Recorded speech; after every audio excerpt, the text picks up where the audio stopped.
Hey guys, GamerZach here, and welcome to another update video on the details of Civilization 6. Now, if you've been following Civilization 6, you will know that they were at E3 2016, and there was a live Q&A session where we could actually get a lot of details out of it. Now, that Q&A session is linked in the description down below. It's about 35 minutes. You can go watch it if you like. But what I'm doing in this video is sort of organizing the points they talked about and really making it clear, like I'm rearranging it so it's really topical and arranged in an easy to understand way. So in this video, we're going to be talking about a few things. We're going to be talking about cities, we're going to be talking about diplomacy, we're going to be talking about trade, we're going to be talking about what makes a civilization, and a few notes on the graphics. So we have 4 sections, and each section has 3 main points that I've found.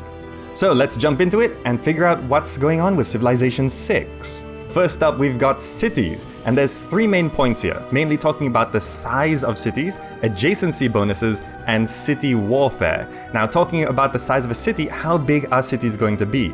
Well, we're talking about the same with Civilization 5, where it's 3 tiles out, 36 tiles, but there's going to be fewer improvements, but the number of tiles you need is going to be about the same as Civilization 5. One big concern I've seen in the comments is that with all the unstacked cities and how buildings now take up tiles, especially wonders, are you going to have enough tiles? And it seems like the game has been balanced to still require the same number of tiles. But the main thing they wanted to focus on was not the tiles, but actually population, because as we've seen in a lot of screenshots and gameplay footage, there's been housing listed under cities. Now, population is something that you need to grow your city.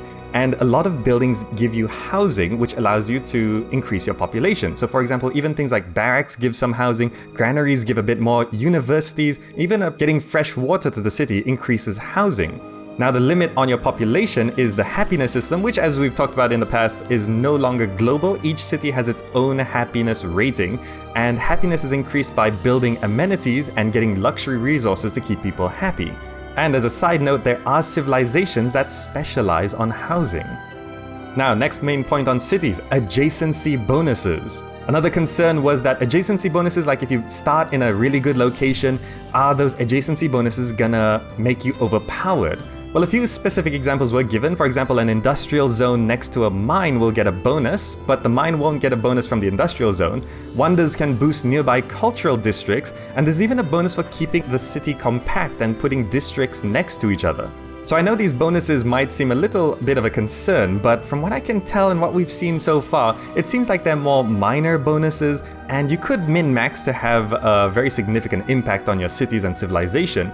But it's not really limited to specific players. I mean, everyone can put districts next to each other. And from what I can tell, regardless of what tiles you start with, you're gonna be able to take advantage of your terrain. And this really does give the feeling that they're reducing the number of bad starts, and it's more about whether you make the right choices rather than whether or not you have good or bad luck. And I like the direction that's going. Now, the third point on cities, city warfare. Because of course, with unstacked cities, sieging and attacking cities and defending cities is going to be very different, because there are so many more targets now. Before, you just focused on the city center. You might pillage some of the improvements around, but it wouldn't really matter too much. But now, with the unstacked cities, you could take out someone's barracks, you could take out someone's granary, and pillaging destroys 1 building in a district. So if a district has 3 buildings, it'll take 3 turns to pillage that tile.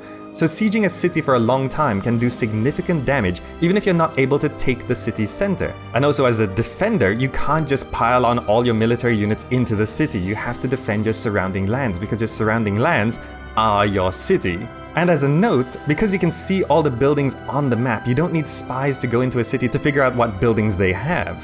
And the districts and buildings are meant to be easily recognizable based on the shapes and colors. So you should be able to recognize everything from the map view.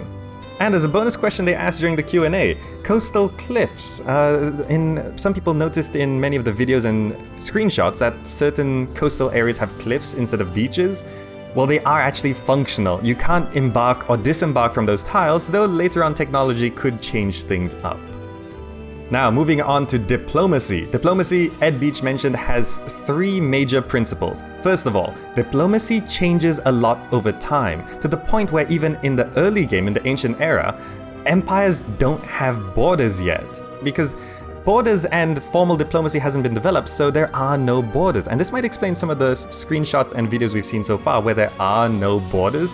And that's kind of, well, it's quite realistic because borders were not so clearly defined. But late game, past the Renaissance specifically, diplomacy gets a lot more formal. So you're going from this very Wild West sort of anything goes in terms of diplomacy, and as it develops, well, it then becomes more and more formal. And formal is the key word they're using here. So I'm imagining it's going to be very strict and very sort of, well, formal, especially in the late game.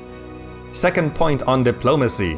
There's a lot of diplomatic information available, but you have to go find it out actively.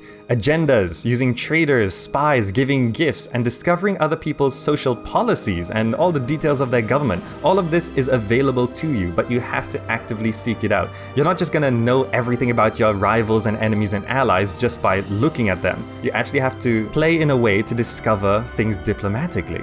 And figuring out all that stuff is going to be important because, especially with the AIs, because leaders have multiple agendas. So the AIs are going to be playing differently every game. The first agenda comes from their history. So for example, if you're China, China loves to build wonders. So if you build a lot of wonders and deny China a lot of their wonders, well, they're going to get upset.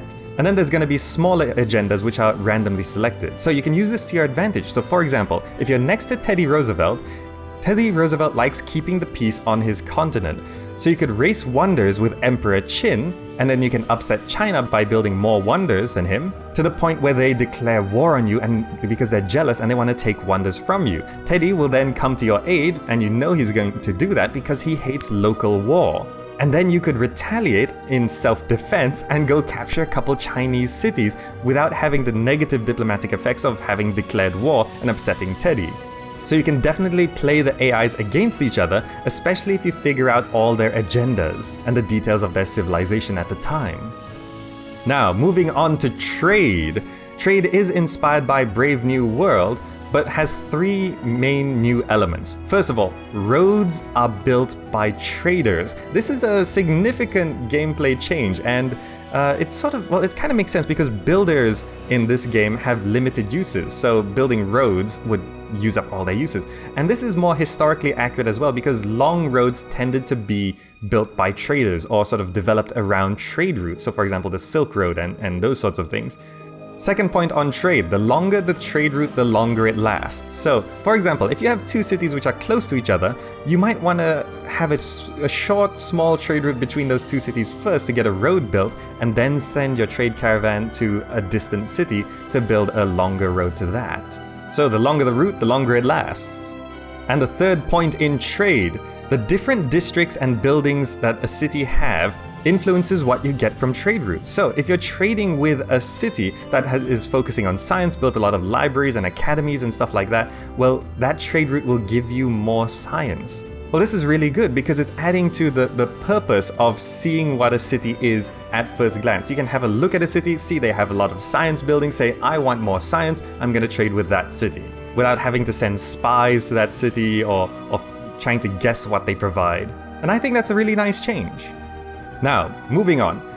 What makes a Civ? They sort of talked about this at the end of the Q&A as sort of a bonus to sort of announce to the world some new information. What makes a Civ?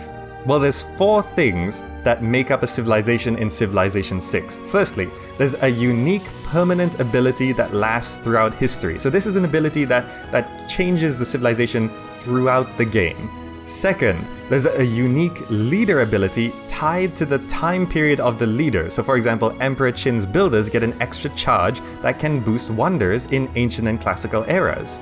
Third thing that makes a Civ, the unique unit. For example, the Americans get the P-51 Mustang fighter, and some people wondered, why do Americans get 2 unique units? Because they've seen the Rough Riders. Well, that's sort of an outlier because the Rough Riders is actually a leader bonus. So as a civilization, the Americans get a P-51 Mustang fighter, and the leader bonus tied to their time period for Teddy Roosevelt is the Rough Rider, because he was part of the Rough Riders. And Teddy Roosevelt also gives a bonus of fighting on your own continent. So for the Americans, you can get a leader bonus that actually gets you 2 unique units.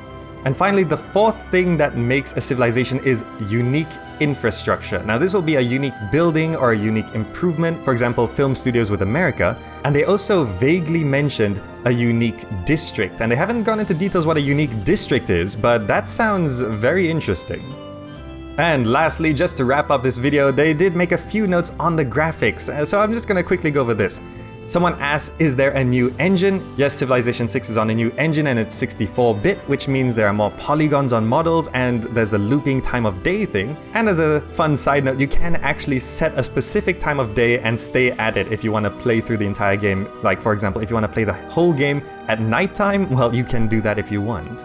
And another question was, will there be movies for wonders and completing the game and stuff like that? We've already kind of seen what they're doing with the wonders, the sort of in-game flyby of the wonder being built. But they did say that there is something really cool planned for completing the game as a reward for completing these sort of long games and stuff, but they didn't go into details as to what those were. Alright, and that wraps up the information we got from the live Q&A about Civilization 6 at E3 2016. Hopefully I managed to put all this information in an easy to understand and coherent fashion. But if you'd like to watch the Q&A in its entirety, link is in the description down below. And if you'd like to see more Civilization 6 content from me, you can click on the annotations on the screen or the link in the description. Alright, that's it from me. Thank you so much for watching, hope you enjoyed it, and I'll see you in the next video.